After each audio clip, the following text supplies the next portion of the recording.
जय भोलेनाथ दोस्तों। मेरे चैनल पे आप सभी का एक बार फिर से हार्दिक स्वागत है, अभिनंदन है। क्या आपको पता है कि 300 से भी अधिक लोग केवल गर्मी के कारण ही कुछ ही दिनों में मर गए हैं। अगर आपको मेरी इस बात पर यकीन नहीं है तो आप न्यूज में जाकर देख सकते हैं। और ये मरने वाले लोग हैं भी कौन? गरीब और मजदूर, जिन्हें इस कड़ी धूप में भी घर के बाहर निकलना पड़ता है, क्योंकि अगर वो घर के बाहर नहीं निकलेंगे तो उन्हें 2 वक्त की रोटी नहीं मिलेगी। हमारे देश की विडंबना ही है कि जहाँ एक अमीर आदमी एसी के नीचे बैठकर यह सोच रहा है उसका एसी खराब ना हो जाए, गर्मी क्यों हो रही है, वहीं गरीब और मजदूर लोगों को इस भीषण गर्मी में बाहर जाना ही पड़ता है, फिर चाहे उनकी जान ही क्यों ना चली जाए। यह उनकी मजबूरी है। और ऊपर से हमारे नेताओं का यह भाषण आ जाता है कि वो इस गर्मी के लिए क्या कर सकते हैं। यह तो प्रकृति का खेल है। शहरीकरण और विकास के नाम पर हर वर्ष ना जाने कितने पेड़ काटे जाते हैं।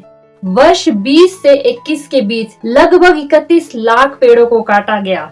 आप एक पेड़ की कीमत इस बात से ही समझ सकते हैं कि स्टडी में पाया गया है कि जहाँ एक पेड़ होता है ना, उस पेड़ के नीचे का टेम्परेचर 2 से 5 डिग्री कम रहता है आसपास के वातावरण से, जहाँ की पेड़ नहीं है।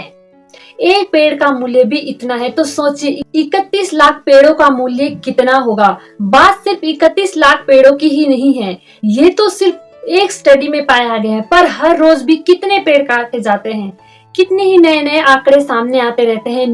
मैं विकास के विरोध की बात नहीं कर रही हूँ, पर मैं ये कह रही हूँ कि ऐसा विकास किस काम का जो मनुष्य को पागल करके और बीमार करके मार डाले। क्लाइमेट चेंज का सबसे बड़ा कारण भारी मात्रा में हो रहा औद्योगिकरण, शहरीकरण और कंक्रीट से बनाई जा रही बड़ी बड़ी बिल्डिंगें हैं, जिसके लिए भारी मात्रा में जंगलों को साफ किया जा रहा है। ये कोई विकास नहीं है, बल्कि अपनी ही मृत्यु का स्वयं ही इंतजाम किया जा रहा है। वो भी ऐसी भयानक मृत्यु जो कि पागल होके मरने वाली है, और इसका शिकार सबसे पहले गरीब जनता ही होगी। विकास करना बुरी बात नहीं है, पर प्रकृति के साथ सहयोग करके विकास करना ही उचित है। क्या हम विकास के ऐसे तरीकों को नहीं ला सकते हैं जिसमें हम पेड़ों को भी बचाए और विकास भी करें? क्लाइमेट चेंज लोगों की इस दुर्दशा का कारण है, पर क्लाइमेट खुद चेंज नहीं हो रहा है, बल्कि हम मानव ही इसे अपने व्यवहार से चेंज कर रहे हैं। जिन लोगों को हम अपने शीर्ष पर बिठाए हुए हैं और अपना कर्ता धर्ता समझते हैं, वास्तव में वो हमें ये कभी नहीं बताते हैं कि उनके द्वारा लगाई गई फैक्ट्रियों से और विकास से इस प्रकृति का कितना ह्रास हो रहा है।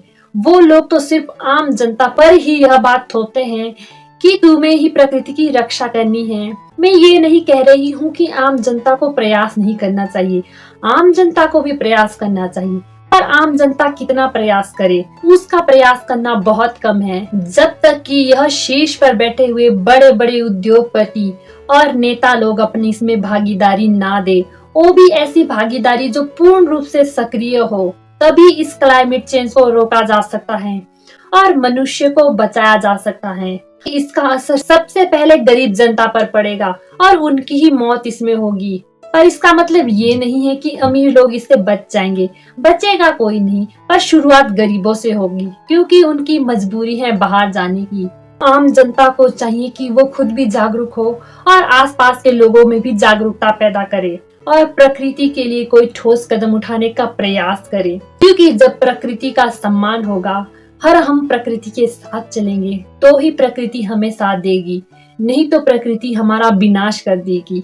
जिस प्रकार लाखों प्रजातियां आज इस धरती से लुप्त हो गई हैं, अगर मनुष्य का व्यवहार नहीं सुधरा तो एक दिन वह भी जरूर आ जाएगा जब मनुष्य का भी नाश हो जाएगा। मेरी बातों को ध्यान से सुनने के लिए धन्यवाद।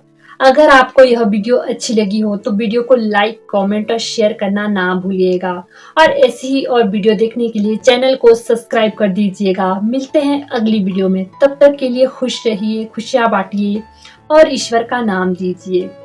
जय भोलेनाथ।